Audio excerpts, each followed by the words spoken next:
오늘은 어부 시몬의 이야기를 함께 살펴보기를 원합니다. 시몬이라는 이름을 혹시 성경에서 들어보셨는지 모르겠어요. 보통 우리가 잘 아는 이름으로는요, 베드로 들어보셨죠? 베드로 이렇게 부르면 우리가 이렇게 그 선입견을 가지게 돼요. 베드로 하면 어떤 생각이 드십니까? 굉장히 이겁니까? 예, thumbs up. 좋은 사람으로 우리가 많이 기억하고 있어요. 몇 가지 별명을 살펴보면 그는 수석 사도 베드로다, 이런 얘기도 우리가 합니다. 그래서 그런 것들 오늘은 다 잊어버리고 시몬이라는 사람으로 한번 살펴보기를 원해요. 왜냐하면 실제 마태, 마가, 누가, 요한복음에서 시몬으로 우리에게 그림을 그려주고 있거든요. 그래서 한번 봅시다. 시몬은 별 특별한 게 없는 사람이었어요. 늘 그냥 그렇고 그런 인생? 그렇게 막 나쁘지도 않고요, 그렇게 막 대단하지도 않았어요. 아무도 이 시몬에게는 별 특별한 기대를 하지 않아요. 본인도 그렇고 옆에 있는 사람들도 그렇고 그냥 그렇게 살다가 갈 인생. 근데 그는 우리에게 베드로라는 특별한 인물로 기억돼요. 왜 그럴까요? 예수님의 만지심이 있는 인생이었기 때문입니다. 예수님이 베드로를 만나주셨어요. 그래서 오늘 우리가 베드로의 발걸음을 쫓아 세 군데를 한번 쫓아가 볼 거예요. 첫 번째 장소는 갈릴리 바다입니다. 성경책 여러분들 오늘 찾아보셔야 되는데요. 누가복음 5장입니다. 자, 누가복음 5장이 이렇게 시작되는데요. 무리가 옹이하여 하나님의 말씀을 들을세. 예수는 게네사렛 호숫가, 게네사렛 호숫가가 갈릴리 호수입니다. 갈릴리 호숫가에 서 계셨다. 2절로 가보면 호숫가에 두 배가 있는 것을 보시니 어부들은 배에서 나와서 그물을 씻고 있었다. 예수님이 이제 여기서 등장하는데 3절입니다. 예수께서 한 배에 오르시니 그 배는 시몬의 배라. 예수님 배를 타셨죠, 그렇죠? 근데 누구의 배라고 소개하고 있나요? 네, 그렇죠? 베드로의 배라고 이야기하지 않아요. 누구의 배? 시몬의 배예요. 성경은 처음부터 베드로를 베드로로 보지 않습니다. 그는 그냥 평범한 시몬이었어요. 여러분들, 시몬이라는 이름의 뜻을 혹시 알고 계세요? 시몬. 구약 성경에 이 이름이 있는데 혹시 누군지 아세요? 약간 발음이 달라요. 누가 답을 얘기하셨는데 신약 성경의 시몬은 구약 성경의 시므온입니다. 아시겠죠, 그렇죠? 그럼 혹시 성경을 많이 읽은 분들 중에 구약 성경의 시므온이 어떤 사람이었는지 혹시 기억나시는 분? 누구의 아들이었는지 혹시 여러분 야곱이라는 이름 기억하시나요? 야곱에게는 몇 명의 아들이 있었어요? 10명하고도 2명. 그래서 이스라엘의 12지파가 야곱에게서 나옵니다. 그래서 그 중에 시몬이라는 아들이 굉장히 좀 성격이 안 좋았어요. 예를 들자면 한 번은 다른 그 부족이랑 좀 문제가 트러블이 생겼어요. 네, 시몬이 화를 버럭 내면서 자기 형님 중에 레위라는 형님이 있었거든요. 그 형님이랑 같이 군대를 일으킵니다. 잘 이게 감이 안 오시면 이렇게 생각하시면 돼요. 노스밀락에 내가 사는데 셔루드 사는 사람들이 우리 동네에 와가지고 깽판을 치고 간 거예요. 그래서 어떻게 했는가 하면 노스밀락에 있는 내가 성질을 확 받아가지고 군대를 일으킵니다. 그러니까 시몬이 얼마나 이렇게 욱한 사람인지 좀 아시겠죠?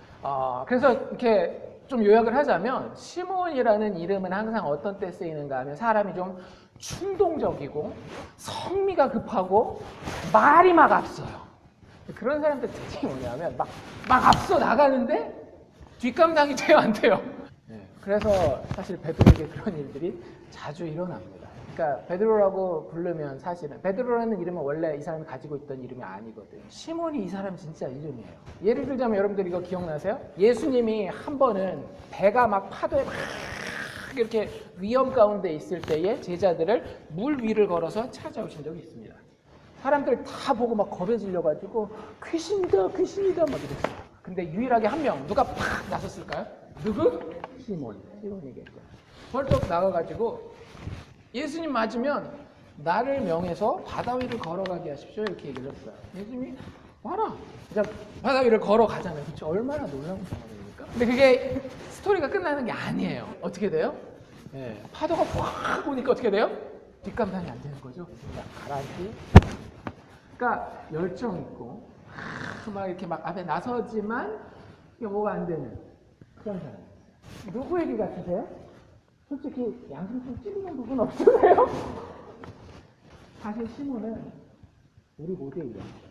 우리도 뭔가 막 이렇게 올라오면 할 것 같아요. 학생들 같은 경우는 이번 시험에 공부 한번 꼭 해서 잘 해봐야 되겠다. 시험 잘 봐야 되겠다. 이래 마음이 확 올라오죠. 근데 갑자기 풋볼 게임 크게 잡힌 거예요. 공부는 하는데 옆에 웹페이지도 같이 클릭해서 스코어를 확인해야 됩니다. 예, 마음이 있어서 막 가긴 하는데 결국에 이 뒷감당이 안 되는 평범한 일. 그래서 사실 이 시몬을 볼 때 우리는 굉장히 편안합니다. 왜냐하면 이렇게 막 이런 사람이 아니거든요. 또 이제 우리가 누가복음 지금 이렇게 보고 있지만 요한복음에 보면 이 똑같은 장면을 이야기할 때 예수님이 시몬을 부르는 또 다른 타이틀이 있어요. 같은 장면인데 시몬 부르기 전에 앞에 한마디를 더 붙입니다. 뭐라고 붙이는가 하면 요한의 아들 시몬아 이렇게 불러요. 요한의 아들이라고 하고 또 다른 성경에 보면 또 뭐라고 되어 있는가 하면 바요나 시몬아 이렇게 나오기도 해요. 그럼 이제 여기서 조금 또 구약과 신약 성경 이름 비교를 해봐야 되겠죠. 신약의 요한은 구약의 똑같은 이름이 뭐다? 요나다. 그래서 바요나라고 얘기하거나 요한의 아들이라고 얘기하거나 어쨌든 똑같은 얘기예요. 그게 무슨 뜻일까요? 예수님이 시몬을 요한의 아들이라고 부르고 계시단 말이죠. 시몬이 하나님의 자녀가 되기 전에 시몬에게 중요한 것은 인간의 혈통이었어요. 그래서 사람들, 예수님만 그렇게 부른 게 아니라 시몬을 부를 때 시몬 이렇게 부르거나 아니면 요한 아들 이렇게 불렀단 말이죠. 그래서 시몬은 항상 그것에 의해서 규정되는 사람이었어요. 무슨 뜻일까요? 여러분들 요한의 아들이라고 하는 것은 이 시몬이 자기 주변에 의해서 규정되는 사람이었다라는 거예요. 자기가 나라는 존재가 있어요. 한국도 그런 거 있지 않나요? 항상 여자들은 뭐라고 불려요? 누구누구? 엄마라고 불려요. 그래서 사실 굉장히 슬픈 거거든요. 나는 나예요. 근데 다른 사람은 나를 항상 내 상황으로 불러준다라고 하는 거예요. 그러다 보면 어떤 일이 벌어지는가 하면 나도 나를 내 상황에 의해서 규정하는 존재가 되어버려요. 나에게 주어진 상황이 있으면 그걸 넘어서지를 못합니다. 그 다음에 또 이 시몬을 표현하는 또 한 가지 표현이 뭐냐면요. 어부예요. 어부. 좋은 겁니까? 안 좋은 겁니까? 어디서 쓰느냐에 따라 좀 다른데요. 지금 이 사람 어디 살고 있다고요? 갈릴리. 갈릴리는 뭐의 이름이에요? It's a sea, lake. 그러면 그 동네 사는 사람들은 대부분 다 뭐겠어요? 그러니까 어부라는 거는 사실은 아무도 별로 거들떠보지 않는 그냥 걸리는 돌짝이랑 똑같다라고 하는 거예요. 아버지도 어부, 나도 어부, 내가 나중에 자식을 낳으면 내 자식도 어부. 그냥 별거 없이 다람쥐 착각바퀴 도는 듯이 살아야 되는 인생이 이미 정해져 있는 사람이란 얘기예요. 근데 예수님이 어느 날 이 베드로를 찾아주십니다. 그리고 예수님이 이렇게 물고기를 잡아라 라고 얘기를 해주셔요. 여기 이렇게 나와 있는데 4절입니다. 말씀을 마치시고 시몬에게 이르시되 깊은 데로 가서 그물을 내려 고기를 잡으라. 베드로, 시몬이 그거에 대해서 굉장히 의아하게 생각하죠. 그리고 이렇게 대답을 하는데 5절입니다. 시몬이 대답하여 가로되 선생이여 우리들이 밤이 맞도록 수고하였으되 얻은 것이 없지만은 말씀에 의지하여 내가 그물을 내리이다. 여러분들 이게 책이잖아요. 책은 우리가 이 소리를 들을 수가 없어서 좀 아쉬워요. 어떤 톤이었을 것 같으세요? 이게 주님 정말로 제가 그물을 내리겠습니다 이런 톤일까요? 아마 잘 읽어보시면 그런 톤은 아닌 것 같아요. 한번 내려볼게요 이런 톤? 근데 내렸어요. 어떤 일이 벌어집니까? 우리 잘 아는 대로 엄청나게 많은 물고기를 잡게 됩니다. 아마 평생에 이렇게 물고기를 잡아본 적이 없었던 것 같아요. 그 다음에 갑자기 확 변합니다. 뭐가 변하는가 하면 예수님을 대하는 태도가 달라져요. 아까는 어땠어요? 근데 어떻게 됐어요? 그 8절 한번 제가 읽어드릴게요. 시몬 베드로가 이를 보고 예수의 무릎 아래 엎드러져서 완전히 납작 엎드러져가지고 뭐라고 얘기를 하는가 하면 주여 나를 떠나소서 나는 죄인이로소이다. 네. 여러분들 잘 생각해 보세요. 예수님을 향해서 이랬었던 사람이 주님 하고 엎드러질 정도면 그 속에서 얼마나 큰 변화가 있었었는지, 자기가 함부로 대했던 그분이 정말로 온 우주의 주권자요. 그리고 자기 형제 안드레가 늘 얘기했었거든요. 그가 메시아야 라고 했던 말이 진짜 가슴팍에 팍 와서 나는 거예요. 자기한테 너무 큰 존재라는 걸 깨닫는 거예요. 근데 그래서 예수님이 주님 나에게서 떠나가세요 그랬을 때 어떻게 하셨을까요? 그냥 갔을까요? 그래 가라고? 베드로에게 예수님 그대로 어물러 계시면서 베드로에게 새로운 이름을 시몬. 그 이름이 뭐였는가 하면 그 당시 사람들이 쓰던 말이 아람어였거든요. 아람어로 이런 이름을 주셔요. 게바. 게바라는 이름을 주셔요. 그 게바의 이름의 뜻이 뭘까요? 돌쇠라는 뜻입니다. 좀 웃으면 돌쇠고요. 반석이라는 의미예요. 네. 그리고 이 아람어를 헬라어, 그 당시 또 많이 썼던 언어가 헬라어거든요. 헬라어로 바꾸면 게바를 뭐라고 읽는가 하면 페트로스 이렇게 읽어요. 페트로스 이제 좀 비슷하죠, 그렇죠? 뭐예요? 베드로라는 이름을 그때 받아요. 그러면 베드로라는 이름의 뜻이 뭐가 되는 거예요? 반석이라는 거예요. 지금까지 그 누구도 시몬을 이렇게 믿을 만한 사람으로 봐주지 않았어요. 항상 욱하는 성격에 일은 저질러 놓고 마무리하지 못하는. 누가 그 사람을 믿고 같이 일하고 든든하게 여기겠어요? 예를 들자면 키가 요만한 예를 들면 뭐 작은 꼬맹이 보고 가서 뭐라고 부르는 거랑 똑같은 건가 하면 오 골리앗 이렇게 얘기하는 거랑 똑같은 거예요. 웃기죠, 그렇죠? 그렇게 부르지 않아요. 근데 그 시몬을 전혀 겉에 보이는 것은 그렇게 보이지 않는데 너는 든든한 반석이야 베드로 이렇게 불렀다는 거죠. 여러분들 베드로가 만난 예수님은 이런 예수님이었습니다. 하나님 안에서 창조된 우리 속사람의 잠재된 가능성을 보시는 예수님. 다른 사람들은 아무도 못 봤어요. 다른 사람에게는 다 시몬이었습니다. 다른 사람에게는 다 요한의 아들이었어요. 다른 사람에게는 그저 평범한 갈릴리 어부였어요. 하지만 구원자 예수에게 그는 베드로였습니다. 참 놀랍지 않나요? 그 예수를 만나면 인생이 변하는 거예요. 두 번째 장소로 가봅시다. 마태복음 16장에 가이사랴라고 하는 곳이에요. 16장 13절인데요. 이렇게 시작됩니다. 예수께서 가이사랴 빌립보 지방에 이르렀다. 그리고 나서 중요한 질문을 하나 던집니다. 질문이 이렇게 되는데요. 제자들한테 물어보는 건데, 사람들이 인자를 누구라 하느냐? 여기서 인자는 누구를 얘기하는지 아시죠? 예수님을 인자라고 부릅니다. 그것에 대해서 제자들이 이제 주워 들은 것들을 다 얘기를 하는 거예요. 첫 번째 누가 대답했는지는 모르지만 가로되 4절인데요. 더러는 세례 요한이라 하더이다. 그게 무슨 뜻이냐면 여러분들 세례 요한은요 이스라엘 백성들이 400년 동안 기다렸던 선지자예요. Long-awaited prophet. 드디어 하나님의 선지자가 나타났는데 어떻게 되는가 하면 그 나라의 왕이 목을 잘라서 죽여요. 사람들이 굉장히 충격에 받아 있는데 예수님이 이렇게 딱 나타나니까 그 세례 요한이 죽었다가 다시 살아났다라고 얘기하는 사람들이 있었던 거예요. 다시 살아났다라고 생각했죠. 근데 또 다른 사람들은 뭐라고 대답하냐? 더러는 엘리야라고 하더이다. 이렇게 대답을 하는 거예요. 엘리야는 구약 선지자들 중에 왕이라고 불리는 사람입니다. 그래서 그 엘리야에 대한 예언 중에 엘리야가 다시 오리라라고 하는 예언이 있거든요.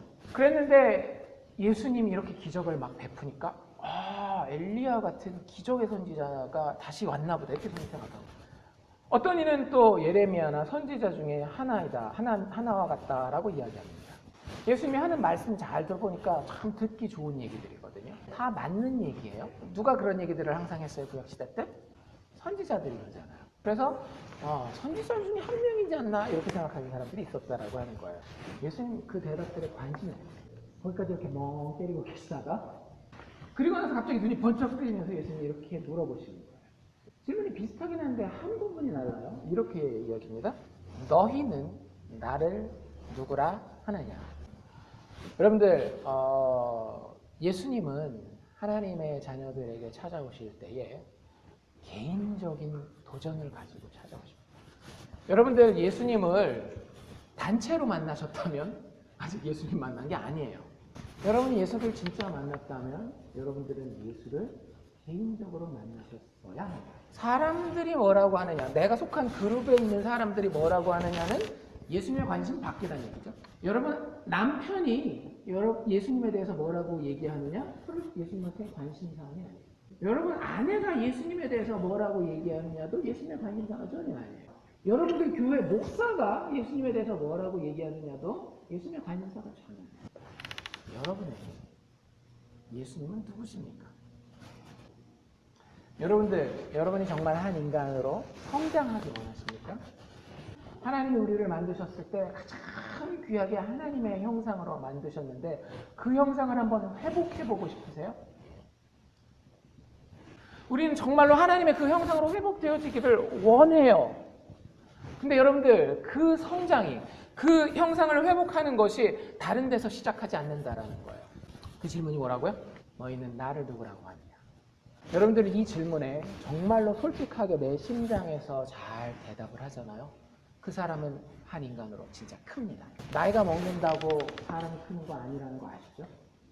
여러분들이 경험을 많이 하고 돈을 많이 쌓는다라고 사람이 성숙해지는 게 아니라는 거 아시죠? 여러분들 우리의 한 인간으로서의 성숙은 이 질문에 대한 대답에서 시작합니다. 베드로가 이렇게 대답하는데요. 굉장히 유명해요. 16절입니다. 다 아실 거고 외우시는 분들도 많을 거예요. 시몬 베드로가 대답하여 가로되 주는 그리스도시요 살아계신 하나님의 아들이십니다. 드디어 시몬이 베드로다운 말을 처음으로 합니다.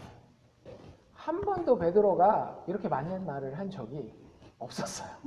베드로의 가치가 예수님과 함께 하면서 이제 서서히 드러나기 시작합니다. 아무도 시몬을 지금까지 의지하고 든든하게 맡길 수가 없었는데 드디어 이 예수님의 대답에 대한 이 진실한 고백을 통해서 사람들이 심지어는 하나님이 무언가를 든든하게 맡길 수 있을 만한 반석 같은 존재로 조금씩 떠오르기 시작하는 거예요. 이 대답을 베드로가 했을 때 예수님이 보이시는 방법을 자세히 봐야 돼요. 예수님 뭐라 그러시는가 하면 아까 우리가 얘기했던 그 바요나라는 분 얘기를 하는데 17절인데요. 예수께서 대답하여 가라사대 바요나 시몬아 내가 복이 있도다.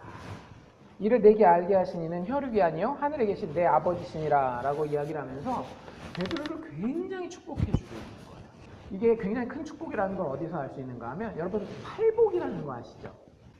그러니까 예수님이 주셨던 가장 큰 복 중에 하나가 팔복이거든요. 그 표현을 누구를 위해서 지금 쓰고 있는 거예요? 시몬 한 명을 위해서 막 쓰고 있는 거예요. 참 복 있는 사람이다 이렇게 얘기하는 거예요. 굉장히 개인적으로 왜냐하면 베드로가 드디어 개인적으로 예수님을 만납니다. 그리고 아까 그 표현 중에 보면 바요나 시몬이라는 표현을 예수님 이제는 버리기로 원하세요.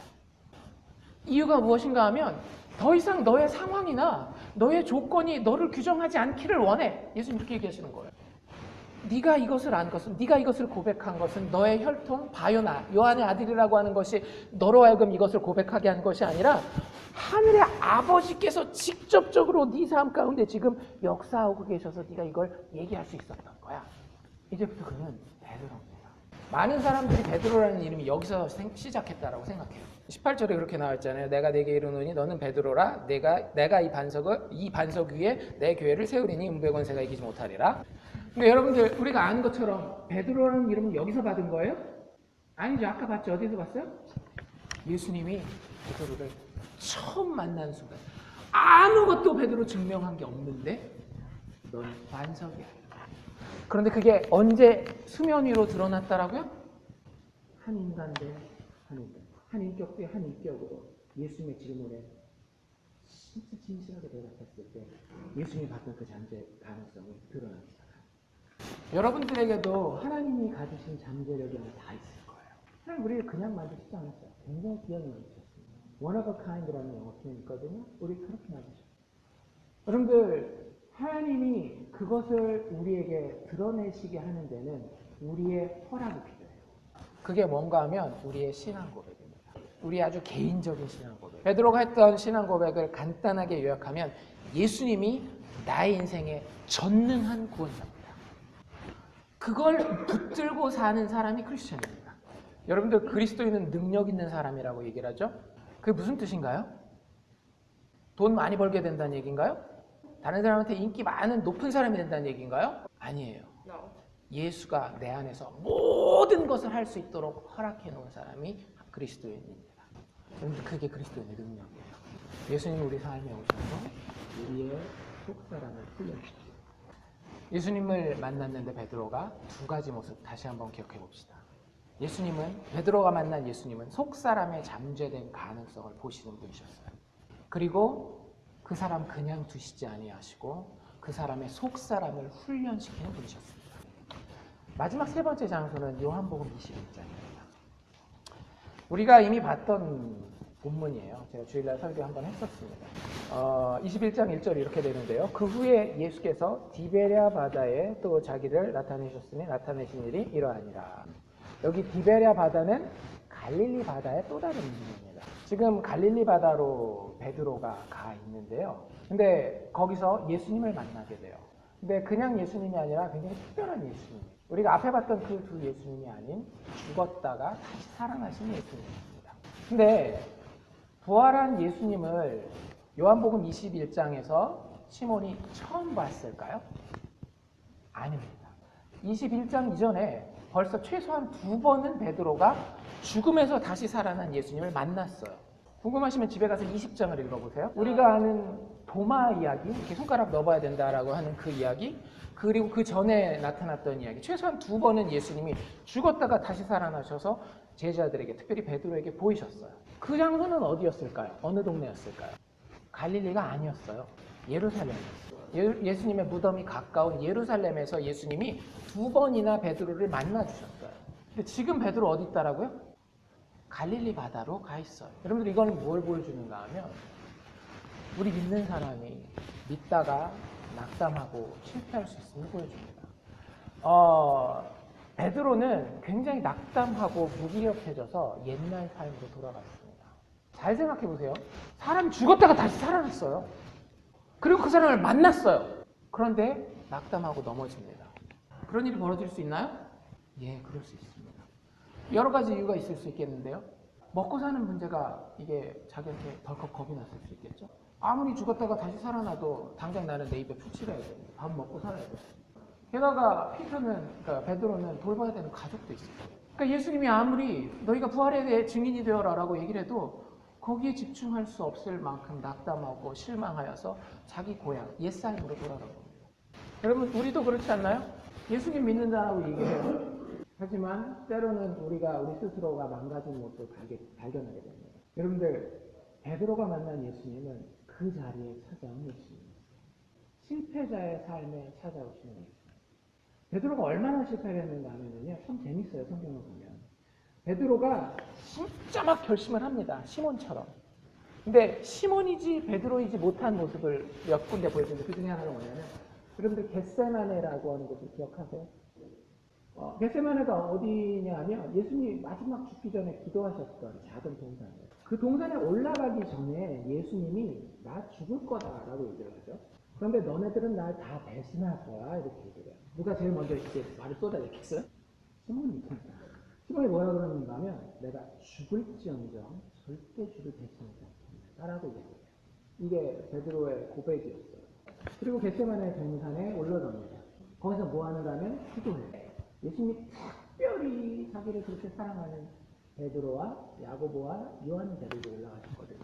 그 세 명에게 너희가 그렇게 나를 사랑하고 나에게 좋은 친구이니 지금 나한테 너무 힘들 때인데 나를 위해서 한 시간만 같이 기도해주면 좋겠다 이렇게 부탁을 하셔요. 예수님 죽어달라고 얘기하지 않았습니다.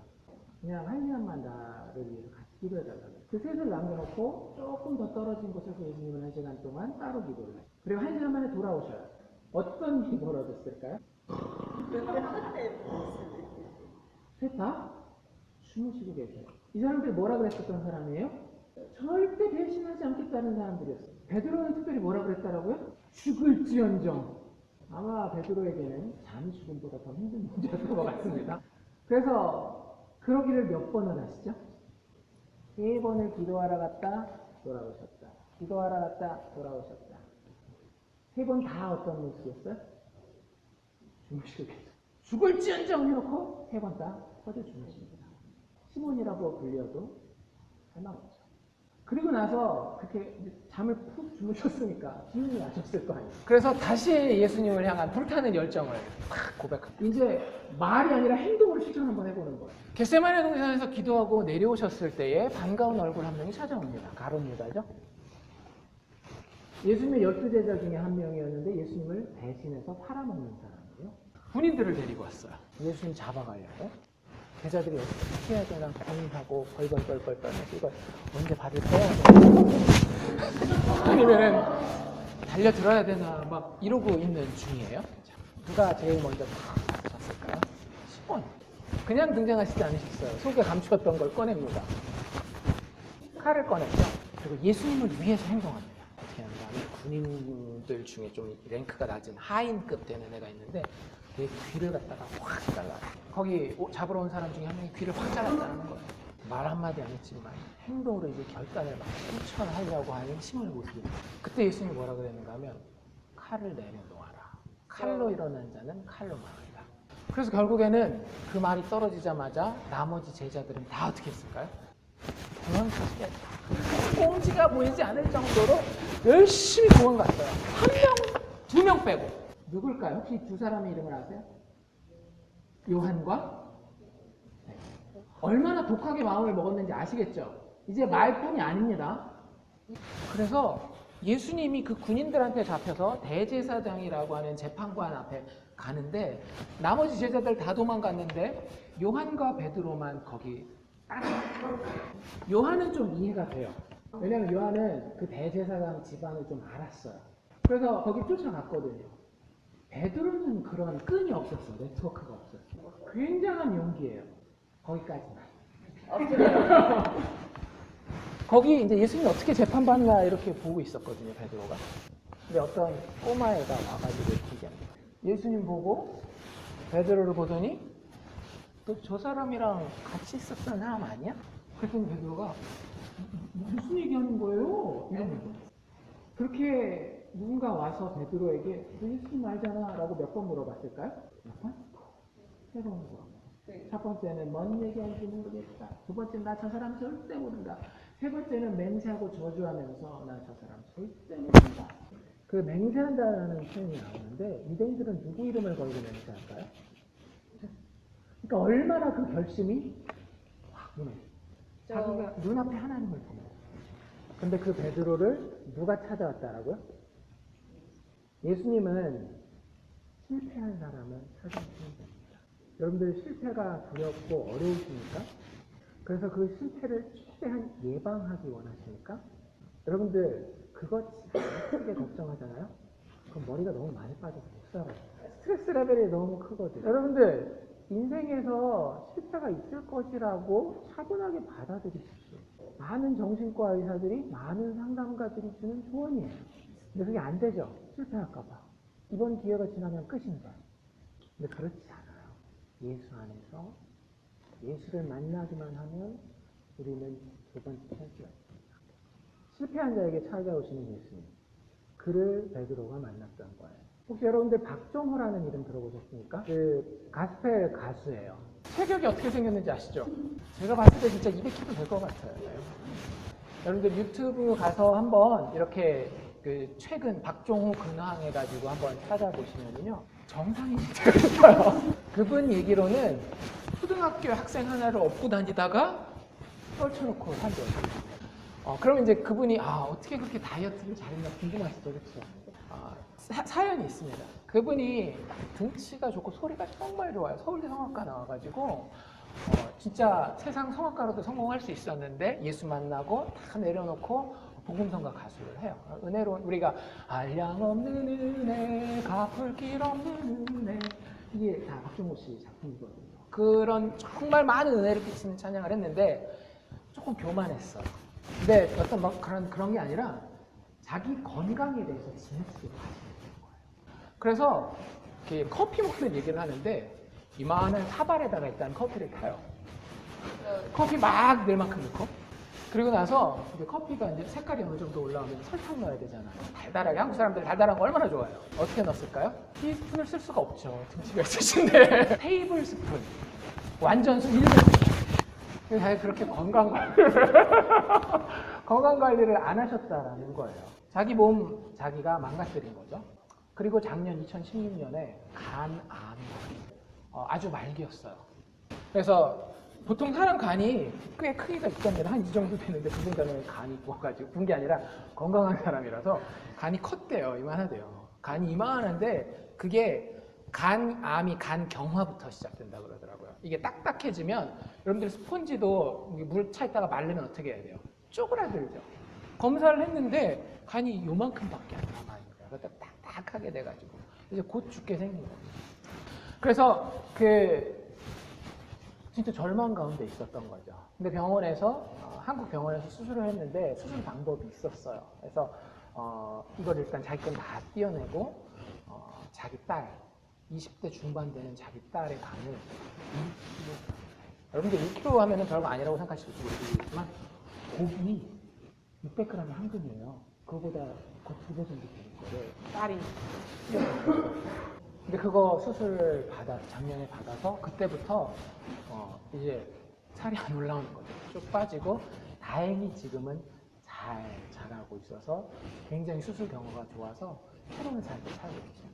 그분이 이제 치료를 받았으니까 간증을 하러 다녔을 거 아니에요. 한 목사님을 만났는데 간증하러 가서 자기 또래 목사님인데 자기한테 이렇게 얘기를 하시더래요.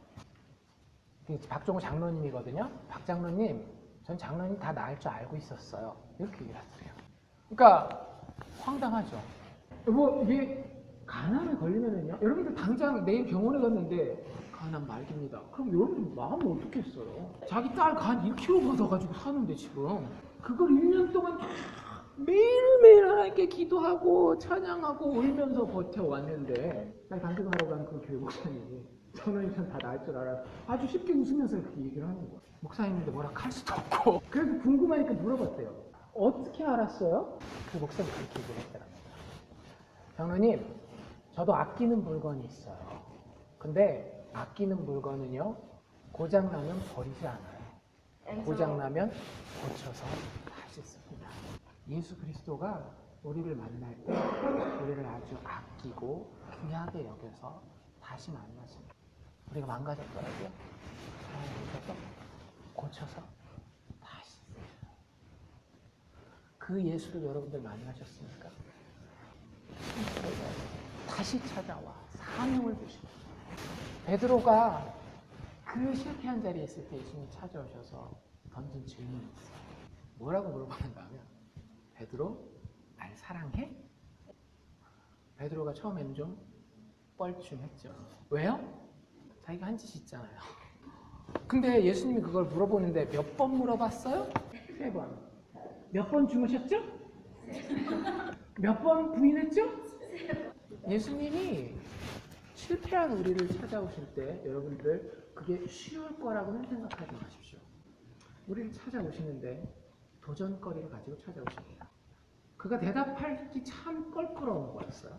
하지만 솔직하게 부족하더라도 있는 거 다 그대로 털어놓기로 하셨습니다. 3번째 물어봤을 때 베드로가 엉엉 울어요. 얼마나 이 속이 그랬겠어요. 그거 그대로 다 털어놓고 주님 앞에서 그 문제를 해결받기 원하셨어요. 그렇게 울고 있는 베드로에게 예수님 뭐라 그러시는가 하면 내 양을 먹이라. 미션을 주신 거예요. 여러분들 믿는 사람에게 미션을 줘요? 안 믿는 사람한테 미션을 줘요? 베드로는 시몬으로서 그렇게 예수님을 실패하게 했어요. 시몬이에요. 근데 그에게 찾아와서 예수님 뭐라고 부르는 거예요? 베드로야, 내가 여전히 너를 든든하게 생각해. 내 너를 의지해서 너와 함께 일하기를 원해. 내가 아끼는 양이 있는데 나 먹여. 실패의 자리에 다시 찾아와서 사명을 주시는 예수님을 베드로는 만났습니다. 여러분들은 예수님의 만지심이 있는 인생을 살고 있습니까? 주님이 정말 내게 오셔서 내 속사람의 가능성을 보셨습니까? 그리고 예수님이 늘 여러분들에게 개인적으로 말씀하시면서 신앙의 훈련을 시키고 계십니까? 그리고 내가 실패했을 때에도 여전히 찾아오셔서 나를 신뢰하시고 사명을 맡기시는 그분을 만나고 계십니까? 지금 현재 여러분의 삶은 시몬의 삶일 수도 있고 베드로의 삶일 수도 있어요. 저는 잘 모르죠. 하지만 한 가지 바라는 게 있습니다. 여러분, 이 예수님의 만지심을 사모하십시오. 그럴 때 여러분들